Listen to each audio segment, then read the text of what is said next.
What an exciting afternoon from the Carrier Dome as Syracuse defeats conference rival Pittsburgh 77-66.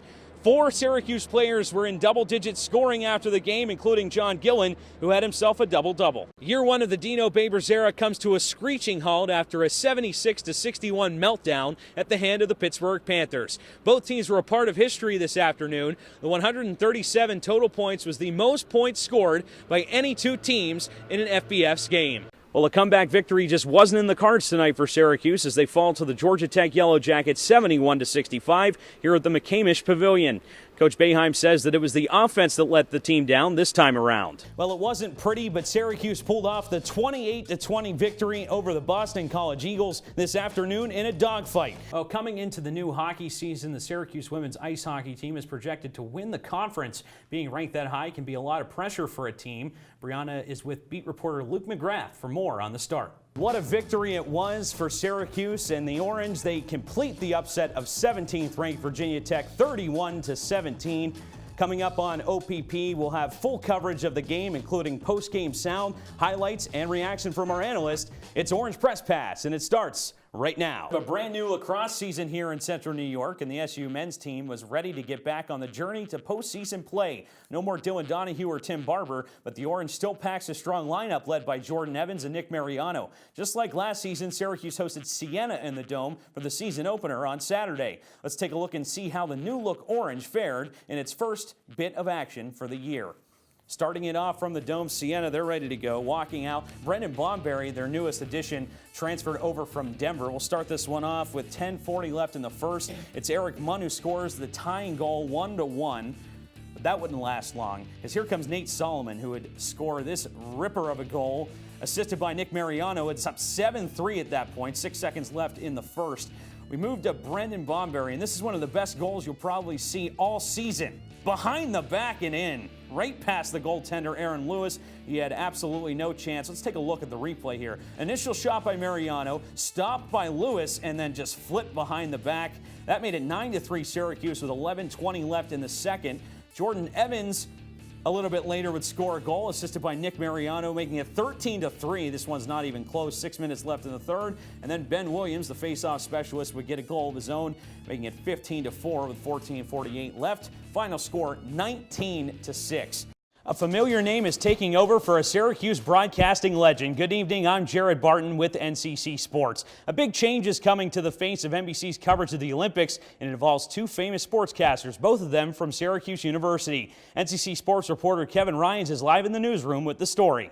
Spring practice in full swing for the Syracuse football team. Good evening, I'm Jared Barton with NCC Sports. The football season is over 5 months away, but head coach Dino Babers and company are hard at work on South Campus, fine-tuning their craft for year number 2. Syracuse has one of the toughest schedules in the country next year, including trips to LSU, Florida State, and Louisville. Today, a few members of the defensive line spoke about how important it is to put in the work now and become leaders in the fall. Well, during the first quarter of last night's game, Knicks legend Charles Oakley was arrested for 3 counts of assault when he tried to approach the Knicks owner James Dolan. Police say that Oakley purchased tickets a few rows behind Dolan and was making comments towards the owner.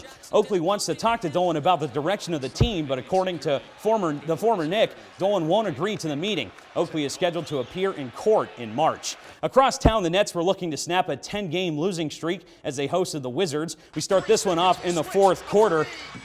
The Nets have a perfect opportunity to take the lead. They can't do it. Now under 10 seconds, John Wall coming the other direction, drives in, tries to get the game-winning shot. It doesn't work. The offensive foul is called, and this one's going to OT. We jump right to the end of overtime. John Wall again trying to just drain the clock and give the Wizards a victory, 113-110, but it doesn't work. He steps out of bounds. So that gives Brooklyn a chance to tie things up and send it to another overtime. Bojan Bogdanovic would get the shot with 6 seconds left. Rims out, no good. Wizards go on to win the game 114-110, and the Nets' losing streak moves to 11 straight games. Last season, the Syracuse women's lacrosse team welcomed senior goalkeeper Allie Murray to the squad. The Notre Dame transfer did her part to lead the Orange to a successful year with a deep postseason run. Here comes Humphrey. She drives down the middle of the lane, takes a shot. It's saved away by Allie Murray. In 2017, Murray joined the team once again, this time as a grad assistant coach. As she finishes her grad degree in childhood and family studies, head coach Gary Gate welcomed her back to help the program. Getting the opportunity to play for Gary and Reggie has just, been an unbelievable experience. They definitely, make lacrosse its own brand and its own unique environment. So I've just been lucky to be a part of the Syracuse family for sure. Murray is settling into her new role quite nicely as she assists the current goalies on the roster. It's really cool to be able to fix all the things that I wish I could have fixed about myself and try to help the other goalies, fix those similar, mistakes and goals you let up. But coaching women's lacrosse is just one step on Allie Murray's next journey.